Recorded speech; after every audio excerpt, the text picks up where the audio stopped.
오늘은 오행상 목의 나무를 설명해 드린 시간이에요. 나무를 설명해 드리는데, 나무는 자라나는 기상이다. 나무의 관계는 끊임없이 위로 자라든 뭐 옆으로 자라든 좌우지간 자라나는 그 기상이고, 우리 사회의 생활에서는 많은 쓰임새가 있죠, 나무가. 나무가 없으면 가정의 모든 쓰는 것들에 많은 불편이 있는데, 그래도 하여간 나무가 에, 그 우리의 곁에서 오행상 목이 있음으로 인해서 사람들은 또 그것을 이용해서 쓰는 거죠. 이제 우리가 이제 스님들이 생활이라는 게 참 정해진 바가 없습니다. 원래 사람들의 삶의 자체가 정해진 바 없듯이 그날이 매일매일 새롭고 매일매일 다른 일상을 맞이하는 거죠. 이제 절에 이제 다니시는 분들이 뭐 이렇게 자주 오시는 분들도 있고, 어쩌다 한 번씩 오시는 분들도 있고, 그러세요. 이제 그날도 내가 이제 그 아침 예불을 마치고, 가사 장삼을 이제 내려놓고 이제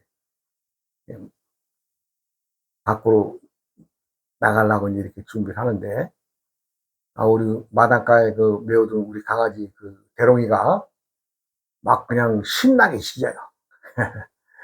이 녀석도 이제 저랑 이제 살아온 세월이 몇 년 되니까, 아주 뭐 나름대로는 이제 능숙하게 자신의 일을 잘 하죠. 말하자면 이제 개 짖는 소리만 딱 들어도, 저게 유혹적인 소리다. 아니면 저게 가까운 친한 사람이 와서 장난치자고 하는 소리다. 아니다. 저건 아주 위급함을 알리는 소리다. 뭐 여러 가지 소리들이 소리의 색깔에 의해서 내가 이제 구분을 하죠. 봤더니, 누군가가 왔는데 아는 사람이 온 거예요. 그래서 즐거우니까 나름대로 막 짖는 거예요. 그런 소리가 딱 들리더라고요. 그래서, 누군가 절에 다녀가신 분이 오셨구나. 이렇게 생각을 하고, 내가 이제 밖으로 나가서 이제 좀 바람 쐬러 이제 밖으로 나갔더니, 한 회장님이라고 하는 분이 이따금 절에 자주 오시는 분인데, 또 올라오셨어요. 저는 이분을 뵐 때마다 참 올곧은 사람이다는 생각을 하죠. 세상에는 많은 사람들이 참 나름의 색깔대로 살아가지만, 이 환회장이라고 하는 이분은 참 우리가 시중에서 쓰는 말로 법 없어도 산다고 할 정도로 정말 아주 올곧으신 분이세요. 그래서 그날 이제 오셨길래 이제 아이고 어쩐 일이십니까, 바쁘실 텐데. 왜냐하면 이분이 이제 사업하시는 것이 몇 개 있습니다.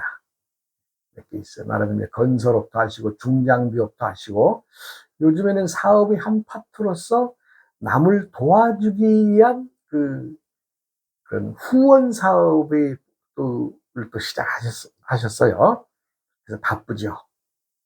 근데 좀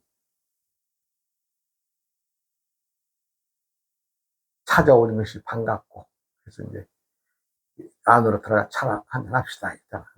그래서 이제 들어가는 중에 내가 이제 과거에 이 한 회장이라고 하는 분이 오래전에 IMF를 겪으면서 남들은 돈에 대한 걱정을 해서 사업이 망하니 흥하니 하는 그런 단계에, 이분이 또 겪었던 묘한 일이 또 내가 있는 걸 내가 이제 그 당시에 같이 그 시기를 넘겼기 때문에 내가 이제 그 얘기 좀 해드리려고 합니다. 부모의 입장에서는 자식은 평생 키워나가는 자식입니다.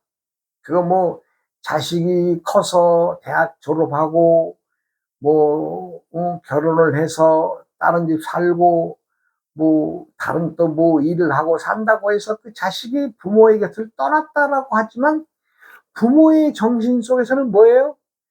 그 자식은 평생 내가 키워야 될 대상이 되는 겁니다.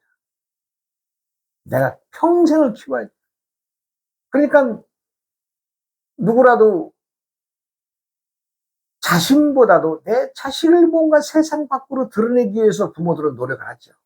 특히 남자보다는 어머니가 자식에 대한 사랑이 더 깊기 때문에 그 모성애라는 것이 자식을 사랑하는 것은 쏜놈인 남자들이 생각하는 거라고 상상 이상으로 초월합니다.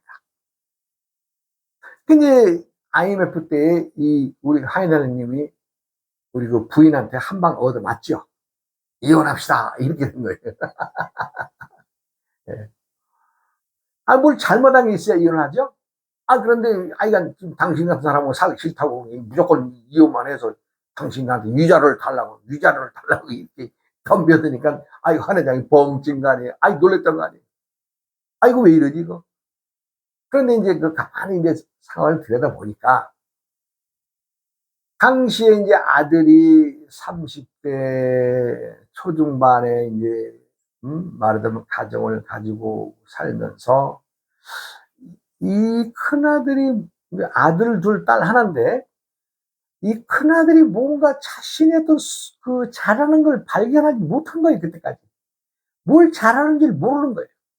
그러니까 아버지의 입장에서도 답답하니까 야 너 아빠 회사 건물에 와서 좀 청소나 하고 건물 관리나 좀 하고 뭐 이런 거나 좀 해라 이렇게 해서 그 일을 시켜놨더니 아니 좀 뭔가 네가 부딪혀서 깨달으라고 해서 그 자리에 좀 남보다는 좀 지저분하고 더러운 어떤 걸 해야 되기 때문에 너 좀 깨달아라 하고 해서 그런 자리에 넣어줬는데 아들은 그 자리를 이제 아버지 생각에는 네가 뭔가 남보다 아버지 입장에서 우리 아버지는 이 회장인데 내가 이 건물 청소나 하고 이거 쓰레기나 치우고 응? 응? 이런 일을 하면 너 스스로 한번 느끼고 해봐라. 이래서 이제 그 자리를 준 것인데 아들은요 그것도 좋은 건지 뭔지 열심히 그냥 그것만 하는 거예요. 그러니까 한 1년만 고생을 시키고 좀 뭔가 좀 다른 좀 비전이 있으면 다른 자리에 옮겨줘야 되겠다고 아버지도 생각을 했는데 이게 뭐 비전도 없고 그냥 자기 천직으로 알고 하고 있으니 부부는 아버지나 어머니는 답답하죠. 그런데 1년이 넘어서 2년이 다 돼가는 시기쯤에 대선이 IMF가 터지고 이렇게 저렇게 하는데도 아들은 동요가 없이 그 일을 하고 있는 거예요. 한 회장 부인이 어머니의 입장에서 이제 화가 난 거예요. 저 새끼한테 내가 아버지처럼 뭔가 사업자금이라도 만들어 주면은 뭔가 일을 하지 않겠느냐. 이런 생각을 갖게 되는 거예요. 그래서 부인이 어디서 돈을 만들어요. 한 회장 갖다가 막 내리 부딪히고 당신하고 못 살겠다고 막 억지소리 하면서 이혼을 요구를 하게 되는 거예요. 그래서 내가 이제 그 당시에도 이제 한 회장님이 가끔 오셨던 상태에서 한 날은 와서 보따리를 흘러놔요. 그런 이런 얘기를. 그래서 뭐 머뭇거릴 것 없이 뭘 머뭇거려요. 달라고 하는 자가 물질이나 돈으로 해결할 수 있으면 그건 쉬운 방법이에요. 물질이나 돈으로 해결할 수 없는 방법을 요구한다면 이건 골치 아픈 일이죠. 근데 부인이 이혼을 해주는 조건으로 이혼하면서 이자를 청구하는 것은 뭐예요? 아이고 자식 한번 돈 줘서 너 한번 네 뜻 펴봐라 하려고 도와주려고 하는 거 아니에요? 그래서 내가 이제 싹 물어봤죠. 얼마나 부인이 위자료를 요구를 합니까? 그래도 안 되면 10억 정도는 안 되겠느냐? 뭐 처음에는 뭐 15억도 나오고 뭐 10억도 나오고 그래서 그 언저리에서 위자료를 주면 그걸 뭐 아들을 주려고 이제 부인은 그런 생각을 하는 거죠. 그래서 내가 그랬어요. 당신 어떻게 생각하냐 했더니 나도 그렇게 해서 그냥 우선 편하게 해주는 게 어떻게 했느냐 그랬어요. 내가 그랬지. 이혼을 하지 말라. 부인은 절대 당신하고 헤어지려고 해서 이혼을 요구를 하는 게 아니라 아들 사업 자금을 한번 만들어줘서 아들이 한번 길을 피고 한번 사는 걸 보기 위해서 당신한테 이혼하는 거니, 당신은 이혼은 얘기하지 마라. 단, 아들이나 엄마가 지금 부인하고 10억에서 15억 정도 얘기가 나오면 당신은 더 줘라. 한 30억 줘버려라. 놀래요. 왜 그렇게 줘야 되냐고. 그 돈 나가봐야 다, 응? 아들이, 응? 뭔가 이 재에 대한 어떤, 즉 돈을 다룰 수 있는 기술이 없고 뭔가 불릴 수 없는 기술이 없는데 그 돈 주면 다 나가는 거 아니냐. 아니다. 그렇게 줘야 다음에 말이 없다. 당신이 30억 재산 덜어낸다고 해서 물론 일부의 자리는 비겠지만 현금으로 다 주는 게 아니고 건물 하나 줘라. 건물. 건물 주고. 그리고 현찰로 얼마해서 30억 맞춰 딱 줘버려. 제가 설득을 해서 과연 아들이 30억 재산을 가지고 이제 독립을 합니다. 그때가 IMF 때죠. 그래가지고 이제 그 아들한테 돈이 가니까 부인은 아들 며느리 도와야 된다는 이유로 말하자면 이제 그 스무시 이제 한 회장하고 같이 살던 집들이 이제 그래서 싹 빠져나가서 아들한테 가서 살게 되죠. 이제 돈도 나가고 한 회장은 호래비가 된 거 아니에요? 호래비?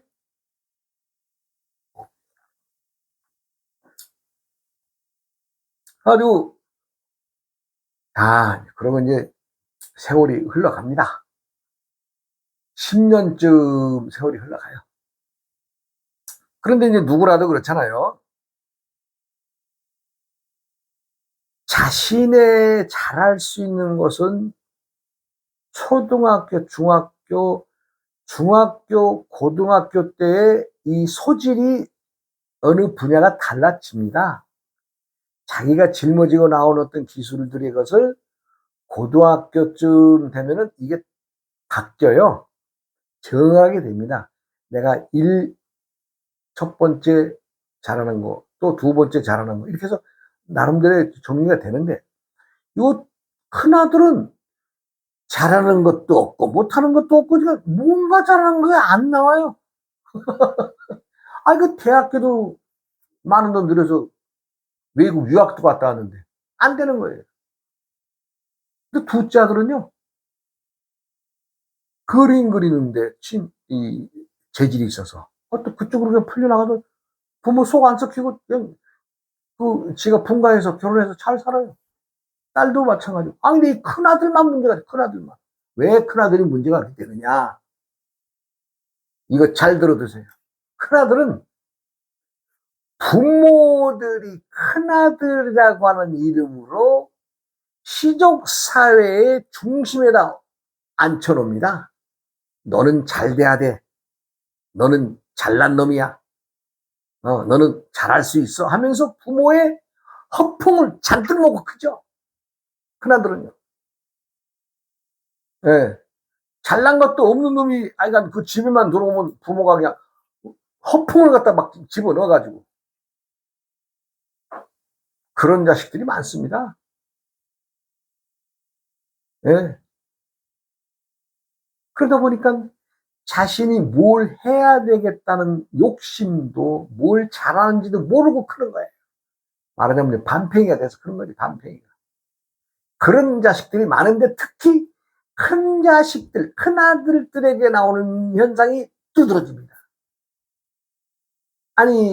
그 잘 살던 집안이 그 몰락하는 어떤 과정을 보면은 아버지가 돌아가서 큰아들에게 재산이 많아진 예전에는 큰아들 다 갔죠. 거의 다 갔죠. 그러면 그냥 없어지는 거예요. 왜? 채무를 다룰 줄을 모르니까. 큰아들일수록 부모가 더 혹독하게 가르쳤어야 되는데 부모가 혹독하게 안 가르친 자식들은 허풍만 들어가지고 자기가 뭘 잘하는지 뭘 해야 돼 해서는 안 되는 건지를 몰라요. 쉽게 말하면 똥인지 된장인지 모르고 큰다는 거죠. 부모님 덕에 어벙벙하니 지금도 병신 같은 자식들 많잖아요. 특히 부모가 이름 있는 사람이고 돈 많은 사람이고 유명한 사람들 자식들 한번 보세요. 매스컴에 계속 타잖아요.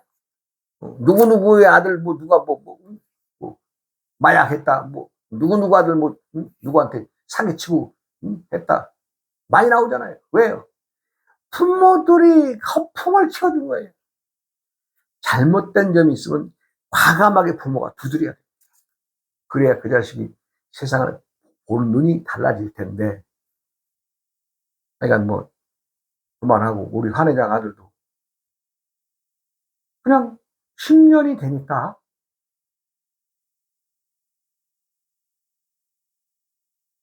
30억 돈 다 날아간 거예요. 그러니까 어떻게 되냐. 아들이 거지가 될 정도가 되니까 또 이 부인이 말하자면 엄마가 살며시 이제 한 회장 집으로 들어옵니다. 들어와요. 들어와서 우리로 말하자면 이제 부부지간의 어떤 좀 일로 인해서 또 속닥속닥 해가지고 또 아들 부부가 아파트에 그 좋은 아파트에 사는 걸 다 담보로 빼서 해서 집을 비워줘야 될 상태가 되니까 또 그 아들도 다 우리 손주 앞세워가지고 또 들어옵니다. 이거 싫어합니다, 싫어. 예. 그렇게 되니까 한 회장은 속으로 웃죠. 왜? 이미 결과를 보고 있으니까. 결과를 보고 있습니다. 40대가 초반을 넘어가는 자식이 또 아무 할 것도 없어도 아버지 재산 딱 30억 털어먹고 이제 다시 빈주머니 차고 이제 말하자면 손자 앞세워서 들어옵니다. 그러니까 이제 한 회장은 아들이 무엇을 하든 여기 관여해서는 안 된다라고 부인한테 얘기하죠. 왜? 부인은 이제 이혼을 요구했는데 자기가 이혼하는 돈보다도 더 많은 돈을 주면서 이혼을 안 하고 아들을 도와주니까 이 엄마 입장에서도 아버지한테 떼쓸 일이 없잖아요. 왜? 자기는 한 10억이나 10한 5억만 줘도 이혼하겠다고 했는데 30억을 주면서도 이혼을 안 했으니까 어음 잡을 게 없잖아요. 뭔가 이 껄티기 걸고 넘어갈 게 없잖아요. 내가 그것 때문에 내가 확 돈을 더 주라 했거든. 그런데 그 건물 넘어간 거는 한 회장이 이제 참, 뭐, 단번에 뭐래 해가지고 얽히서 써놓을 때도 또 싹 풀어가지고 또 다시 찾아옵니다. 네. 그리고 현찰 아들이, 뭐, 현찰만 한 15 넘어간 것도 또 없어진 거죠. 그리고 이제 하나의 생각할 때는, 아니다. 내가 조금 이 부를 잃은 이 재산을 좀 뜯는 데 써야 되겠다. 그래서 이제 그 보육원이나 양로원이나 이런 데 이제 다니면서 돈을 희사를 하게 되고 또 봉사를 하게 되고 하나의 그러한 회사 법인을 설립을 해서 그걸 운영을 해요. 어떤 회사에서는 이익이 나오면 전부 다 그 해서 자식들에게 안 주겠다는 거죠. 그리고 우리 큰아들이요. 네. 뭐 정비 그 중장비업을 하고 있으니까 야 너 가서 거기 가서 기름걸레 집을 좀 닦아라. 지금 그거 시키고 있습니다. 그런데 이제 문제는 뭐가 문제냐? 사람들은 나름대로의 때때의 계절을 지나면서 그 계절을 지나고 또 새로운 계절을 맞이하는 그 환절기의 시기에 이 머리에 들고 나는 것이 달라집니다. 분명하게 말하는 것은 사람들이 어떤 계기에 의해서 모양이 바뀌고 행동이 바뀌는 것은 환절기에 의해서 그렇게 들고 납니다. 그래서 내가 요 아들도 요번에 환절기, 즉 우리가 이제 환절기가 이제 말하자면 여름과 가을로 가는 환절기에 정확히 말하자면 43살에서 4살까지에 넘어가는 시기가 환절기입니다. 그럼 이제 우리 아들의 입장에서는 45살이면, 지금 말하는 이제 40살에서 46살까지가 대략 한 6년 정도의 환절기가 되거든요. 아, 요 1년이 지나면 좀 더 철이 들겠구나 라는 생각을 해봅니다. 왜? 절대 그 때의 계절을 겪어보지 않고서는 제 아무리 그 맛을 알 수가 없습니다. 아니, 우리가 생각해 보세요. 그림 속에 있는 과일이 얼마나 먹음직스럽고 맛있게 보여도 실상의 물건을 가져갔다 한번 확 깨물어 먹어봐야 그 단맛도 알 것이고, 신맛도 알 것이고, 쓴맛도 알 것이고, 그런 거 아니겠어요? 아, 그래서 한회장이 이제 와서, 야, 이제 우리 아들도 이제 뭔가 좀 때가 이거 갑니다. 그랬더니 그냥 씩 웃고 이제 나하고 좋은 얘기하다 내려갔습니다.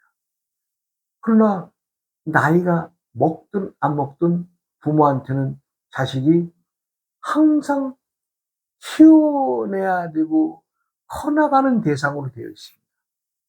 자식이 10살이든 20살이든 30살이든 40살이든 50살이든 60살이든 70이라도 부모 입장에서는 70된 애기로 보이고 60된 애기로 보이고 50된 애기로 보이는 거 아니에요? 그것은 어느 부부라도 변함이 없습니다.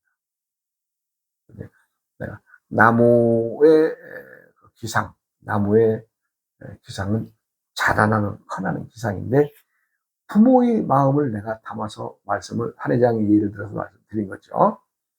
자, 이제 그럼 이제 오행상으로 목은 천간에는 갑과 을이 목이고 지지에는 인묘가 목입니다. 이제 뭐 갑을 인묘가 목인데 양수와 음수의 어떤 음양의 관계를 또 있죠. 그 다음에 물건들로 해서 이제 그 오행의 그 목을 말씀을 드리면 목재, 나무 재료, 이런 것들. 그 다음에 이제 전신주, 전봇대. 왜냐면 이건 커나가는 것처럼 우뚝 서 있죠. 그 다음에 동상, 흉상, 이런 것들이 되겠습니다.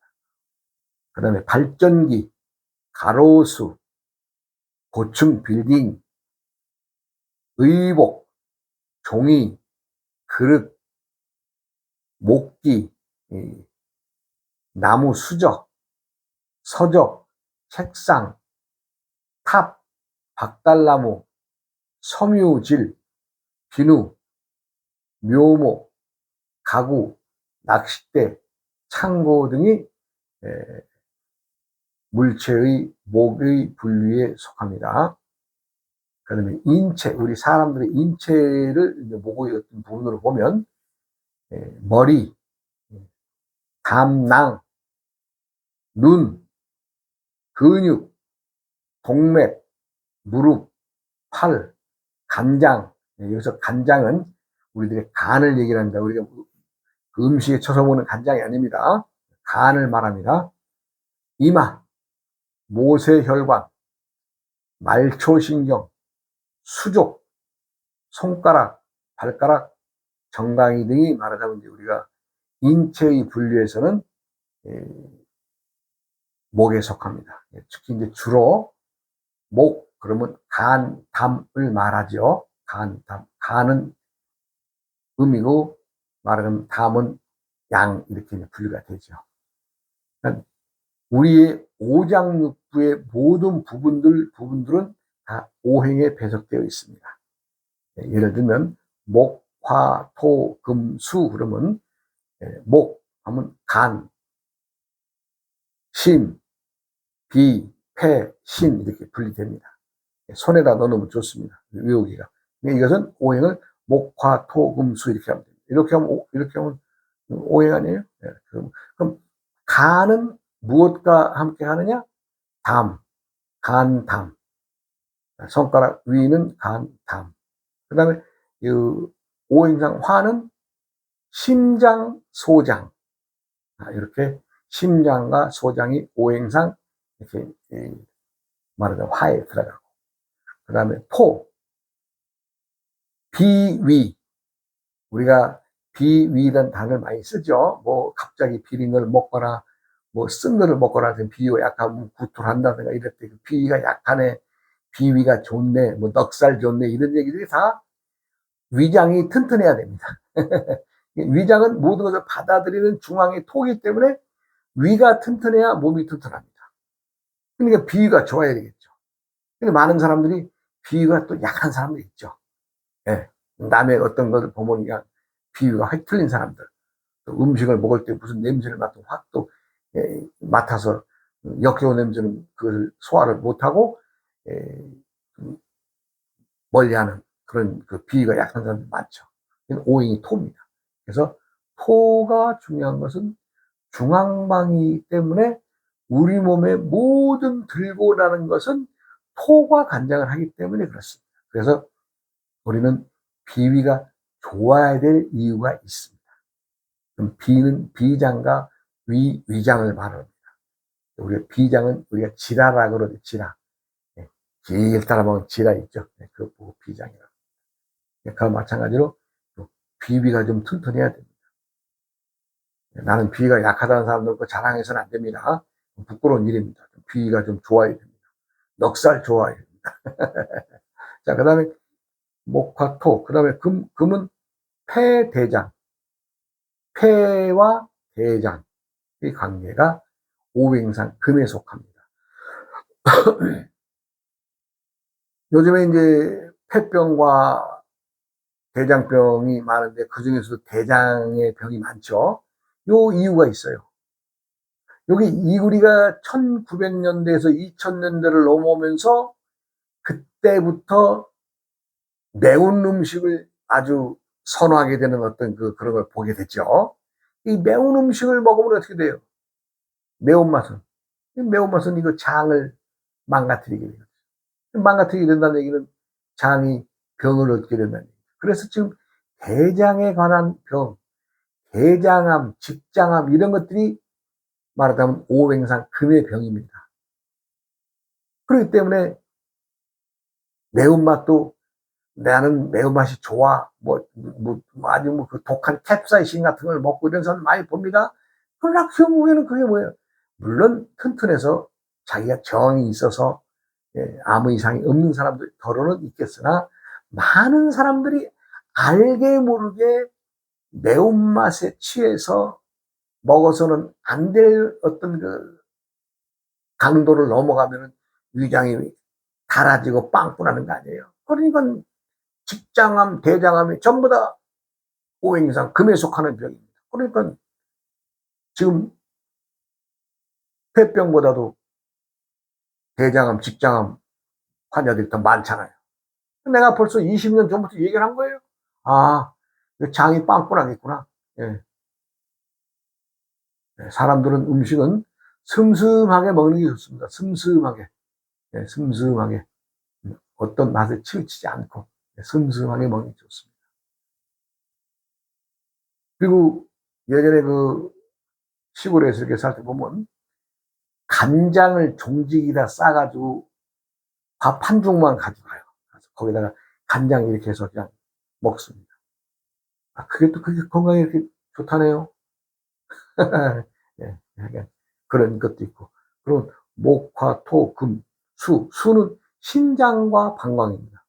신장과 방광이, 이거 요즘에 투석하시는 분들, 신장병 환자들 많잖아요. 이식하시는 분들. 이거 왜 이래요? 왜? 다 이유가 있죠. 모든 것은 함부로 써먹으면, 함부로 쓰면 망하는 겁니다. 그래서 자신이 건강을 자신이 지켜야 되지 않겠어요? 시간을 가는데 헛전하게 또. 그 다음에 이제 인물로 구분을 하면, 장사하시는 분들, 그 다음에 학자들, 건망증 환자, 법인, 언론인, 교육자, 판사, 노동자, 건축업자, 지휘자, 골퍼, 야바이꾼, 신경성 환자들이 오행상 목의 인물 분류로 됩니다. 목은 계절은 봄이고 방향은 동쪽이고 맛은 신맛이고 색깔은 청색입니다. 네.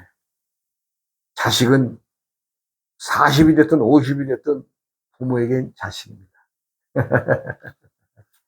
또 다음 시간에 이해하겠습니다. 네, 여러분 고맙습니다. 어우어이